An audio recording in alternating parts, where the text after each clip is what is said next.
In 2013, China announced a massive project that looked like a simple trade plan, but many countries soon realized it could reshape global power forever. The project was not just about roads and railways, because behind those connections was a bigger question about who controls the future economy. Today, a new trade network is slowly changing how goods move around the world, and America is watching this transformation very carefully. Most people think global power comes only from armies and weapons, but history shows that trade routes can decide the rise and fall of nations. For thousands of years, the countries controlling important trade paths often controlled wealth, influence, and the direction of world politics. This is why China's new trade route has created attention, debate, and concern across governments, especially inside the United States. The official name of this project is the Belt and Road Initiative, and China describes it as a global development and connectivity program. But critics argue that this project is not only about business, because economic connections can also create political influence around the world. Imagine a world where your country depends on another nation for ports, railways, energy routes, and important supply chains. That is the future scenario many analysts are discussing when they examine China's expanding trade network. Before understanding why America is concerned, we need to understand how this massive project actually works. China's Belt and Road Initiative connects Asia, Europe, Africa, and other regions through infrastructure projects, including railways, ports, highways, and energy systems. The idea is simple: make trade faster, cheaper, and easier by creating a network where goods can move across continents. China has invested in infrastructure projects in many countries, creating economic partnerships that have changed global trade patterns.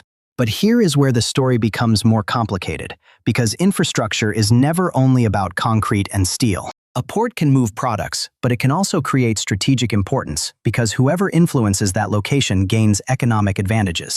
This is the part where America's concerns begin to appear more clearly. The United States has dominated global economic influence for decades through powerful institutions, companies, and international partnerships. But China's expanding trade connections represent a different model of global influence, built around infrastructure and economic dependency. The competition is not only about who sells more products, because it is also about who shapes the rules of future commerce. One major reason America watches China's trade route carefully is the control of global supply chains. Modern economies depend on complex networks where raw materials, factories, shipping routes, and consumers are connected across many countries. When one country gains strong influence over important parts of these networks, other nations start thinking about security risks. This became especially visible during global disruptions, when countries realized how vulnerable international supply chains could become. The world discovered that trade is not just about buying and selling, because it is also connected with national security. Another important factor is China's relationship with developing countries that need infrastructure investment. Many nations welcome Chinese funding because building roads, ports, and railways can support economic growth and development. However, some critics worry about debt and long-term dependence when countries borrow heavily for large infrastructure projects.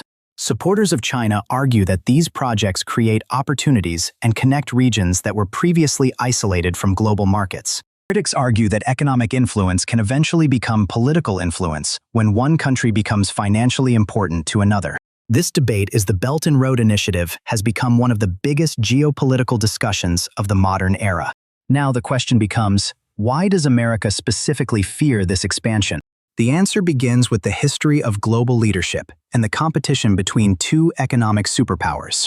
For much of the last century, the United States built a global system where the dollar, trade institutions, and technology created enormous influence. China's rise challenges that system because Beijing wants a larger role in shaping the future international economy.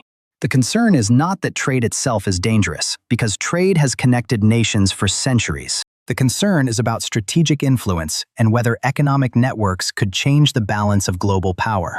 Another major area of competition is technology, because future trade depends heavily on digital systems and advanced industries. Artificial intelligence, semiconductor production, renewable energy, and communication networks have become new battlegrounds between major economies. Whoever leads these technologies may influence the next generation of global economic growth. This is why America has increased focus on rebuilding supply chains and strengthening partnerships with allied countries. The goal is to reduce dependence on a single country for critical industries and maintain economic flexibility. But China's strategy is based on a different vision, where infrastructure creates long-term connections between nations. A railway built today can influence trade patterns for decades, and a port agreement can change regional importance. This is why many experts say the real competition is not about one project, but about two different visions of globalization. One vision focuses on traditional alliances and existing institutions, while the other focuses on new economic connections through infrastructure. The world is now watching to see which approach creates stronger influence in the coming decades. But there is another important point that many people miss when discussing this rivalry. China's trade route does not automatically guarantee global dominance because economic power depends on many complex factors. Countries also consider transparency, political relationships, technology, innovation, and the long-term benefits of partnerships. The future of global trade will likely be shaped by competition, cooperation, and constant negotiation between major powers. What started as a network of roads and ports has become a symbol of a much bigger global transformation.